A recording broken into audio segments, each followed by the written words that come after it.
മഹാരാഷ്ട്രയിലെ തെരഞ്ഞെടുപ്പ് നമുക്കറിയാമല്ലോ. അവിടെ എൻ ഡി എ സഖ്യം വലിയ ഭൂരിപക്ഷത്തോടെ അധികാരത്തിൽ വരുന്നത് നമ്മൾ കണ്ടതാണ്.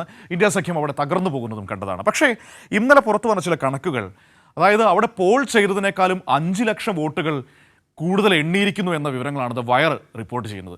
സത്യം പറഞ്ഞാൽ മനസ്സിലാകുന്നില്ല എന്താണ് സംഭവിച്ചത്. ഏതെങ്കിലും തരത്തിലുള്ള കൃത്രിമം സംഭവിച്ചതാണോ, ഏതെങ്കിലും തരത്തിലുള്ള ഇടപെടലുകൾ നടന്നിട്ടുണ്ടോ എന്ന വലിയ ആശങ്ക നമ്മുടെ മുൻപിലേക്ക് വയ്ക്കുകയാണ് ആ റിപ്പോർട്ട്.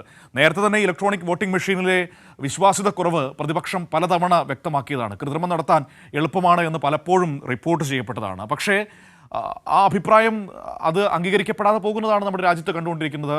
കോടതികളടക്കം EVM-ൽ വിശ്വാസം അർപ്പിക്കുന്നതാണ് കാണുന്നത്. അതിനിടയിലാണ് വളരെ പ്രധാനപ്പെട്ട ഒരു വാർത്ത ദ വയർ പുറത്തുവിട്ടത്. മഹാരാഷ്ട്രയിൽ പോൾ ചെയ്തതും എണ്ണിയതുമായ വോട്ടുകൾ തമ്മിൽ വൻ പൊരുത്തക്കേട്. 66% പോളിംഗ് രേഖപ്പെടുത്തിയ സംസ്ഥാനത്ത് വോട്ടെണ്ണൽ പൂർത്തീകരിച്ചപ്പോൾ 5 ലക്ഷത്തോളം വോട്ടുകൾ അധികമാണെന്ന് ദ വയർ റിപ്പോർട്ട് ചെയ്തു. മഹാരാഷ്ട്രയിലെ 288 മണ്ഡലങ്ങളിലും കൃത്രിമം നടന്നതായി സംശയിക്കുന്ന ഡാറ്റകളാണ് പുറത്തു വരുന്നത്. അതേസമയം വയർ പുറത്തുവിട്ട റിപ്പോർട്ട് തെറ്റാണെന്ന് തെരഞ്ഞെടുപ്പ് കമ്മീഷൻ പറയുന്നു.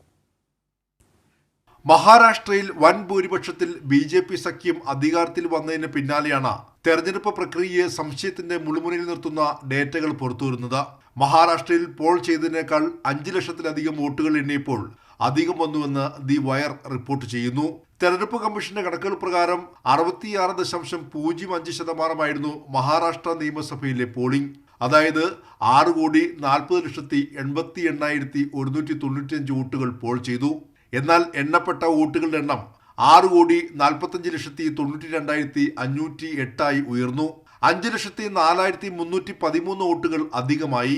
288 നിയമസഭാ മണ്ഡലങ്ങളിലും ഡേറ്റകളിൽ പൊരുത്തക്കേടുണ്ടെന്ന ഞെട്ടിപ്പിക്കുന്ന വെളിപ്പെടുത്തലും ദി വയർ പുറത്തുവിടുന്നു.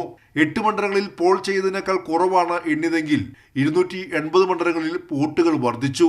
ഒരു നിയമസഭാ മണ്ഡലത്തിൽ 4,000-ലധികം വോട്ടുകളുടെ വ്യത്യാസം പോലും കണ്ടെത്തി. അഷ്തി മണ്ഡലത്തിൽ 4,538 വോട്ടുകൾ കൂടുതൽ എണ്ണിയപ്പോൾ ഒസ്മാനാബാദ് മണ്ഡലത്തിൽ 4,155 വോട്ടുകളുടെ കുറവുണ്ടായി. ഒന്നിലധികം നിയോജക മണ്ഡലങ്ങളിൽ 1000-ലധികം വോട്ടുകളുടെ പൊരുത്തക്കേടുകൾ ഉള്ളതിനാൽ ഫലങ്ങളുടെ കൃത്യത ഉറപ്പാക്കാൻ സൂക്ഷ്മമായ പരിശോധന ആവശ്യമാണെന്നും ദി വയർ റിപ്പോർട്ട് ചെയ്യുന്നു. നിയമസഭാ തെരഞ്ഞെടുപ്പിൽ പോളിംഗ് തിരിമറി ആരോപിച്ച് അസോസിയേഷൻ ഫോർ ഡെമോക്രാറ്റിക് റീഫോംസും രംഗത്തെത്തിയിട്ടുണ്ട്. കഴിഞ്ഞ ലോക്സഭാ തെരഞ്ഞെടുപ്പിലും പൊരുത്തക്കേടുകൾ ചൂണ്ടിക്കാട്ടി association for Democratic reforms supreme കോടതിയെ സമീപിച്ചിരുന്നു. അന്ന് പോളിംഗ് കണക്കുകൾ തമ്മിൽ 5 മുതൽ 6% വരെ പൊരുത്തക്കേടുകൾ കണ്ടെത്തുകയും ചെയ്തു. എന്നാൽ തെരഞ്ഞെടുപ്പ് കമ്മീഷൻ ഈ കാര്യങ്ങളിലെല്ലാം കൃത്യമായ മറുപടി നൽകാൻ തയ്യാറായിട്ടില്ലെന്നും ദി വയർ ചൂണ്ടിക്കാട്ടി. EVM-ൽ കൃത്രിമമുണ്ടെന്ന പ്രതിപക്ഷത്തിന്റെ പരാതികൾ മോദി സർക്കാരിനെതിരെ ഉയരുമ്പോഴാണ് ഡേറ്റകളിലെ പൊരുത്തക്കേട് പുറത്തുവരുന്നത്. കൈരളി ന്യൂസ്, ദില്ലി.